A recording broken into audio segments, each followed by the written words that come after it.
Sexual abuse is a very traumatizing experience for anyone, let alone children. Now, child sexual abuse is widespread and occurs across the world. And the true magnitude of the problem, however, remains difficult to determine in this part of the world because of a culture of silence surrounding such issues.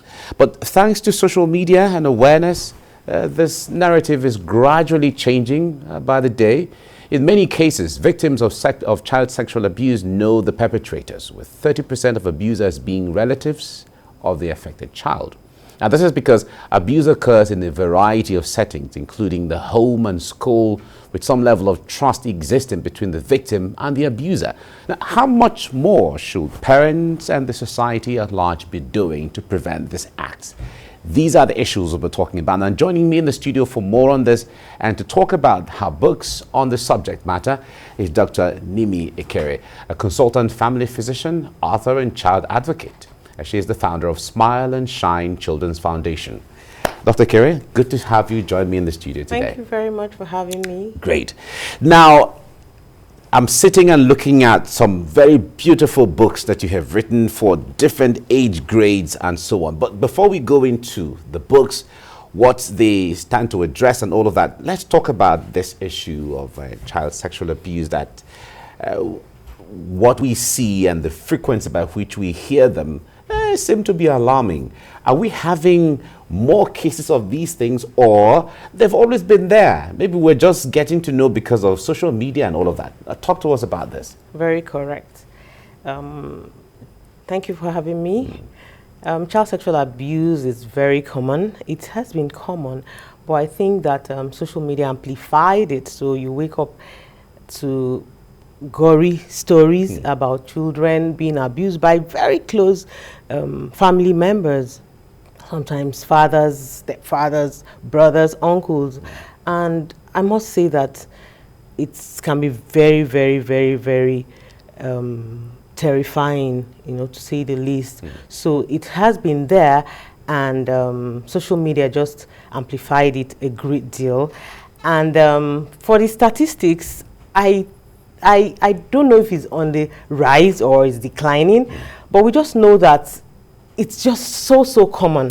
And because technology has come to stay, a lot of people that would not have been abusers are now abusers, because pornography is just a click away. So there are so many things that predispose people to being abusers, So I think it's a problem that should be handled because of the advent of social media, internet, and all that. So yes. All right. Now let's talk about your book and books. Let me put the S, books, in there. Now I have one here, Setting Boundaries. There's another one, Some Parts Are Special. I have another one here, Sparkles at Dawn. And then we have another one, Into the Light. Okay, so let's start from the very, because I see here, the moment you see, cartoon-like, and pictures like this, it tells you, children. Yeah, children and all of that. No, so talk to us about this one. Let's start from here. Some Parts Are Special. What is this trying to address? Okay, I saw the need to write books because Maya Angelou says that there's no greater agony than story not told or not written.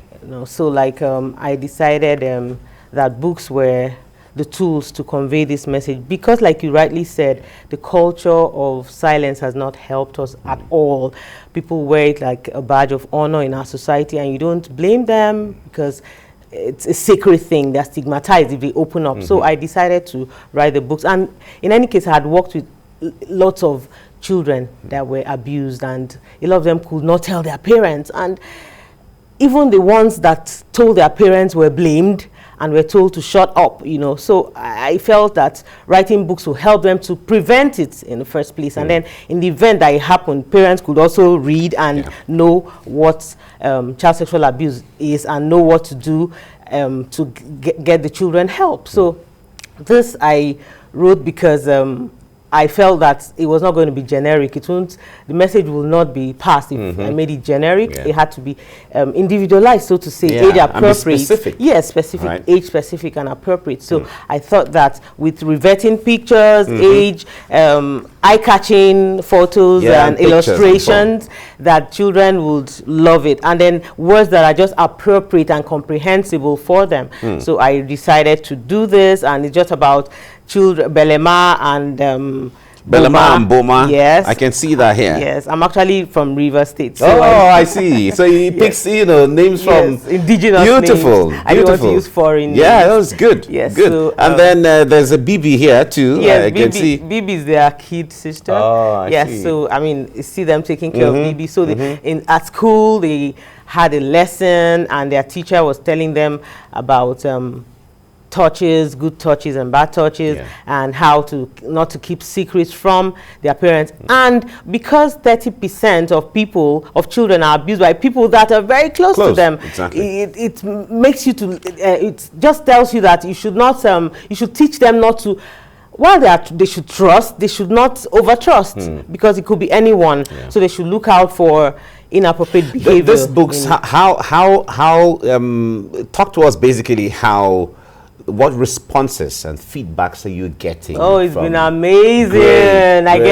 Great. Okay, I want this for my children's party part. I want this because and after after the story, there's a place where they draw, they sketch. So it's educational more than being informative. It is educational. So the children enhance their motor skills. So it's the feedback. Oh God, you don't want to know. It's been awesome. It's been awesome. And you see, because it's meeting a need, we need it. It is a topical issue. Children are being abused by the day. So if we don't address it, it's a problem. So seeing a book that addresses everything holistically, the feedback has been enormous. And I'm very happy that Nigerian parents are open to this kind of all right, so let's talk about the issue of parents, because when that silence that we've been talking about from the child with the parents, it's the parent that should institute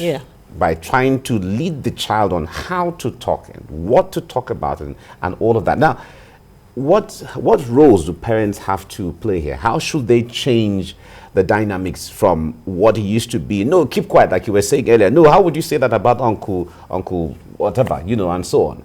Because we see uncle whoever as, the uncle in the family and all of that, and then the child is coming to say, oh, uncle did this or did that. You say, shut up, why would you say that? Exactly. And so on. But how should parents begin to change that by the way of through the conversations with their children?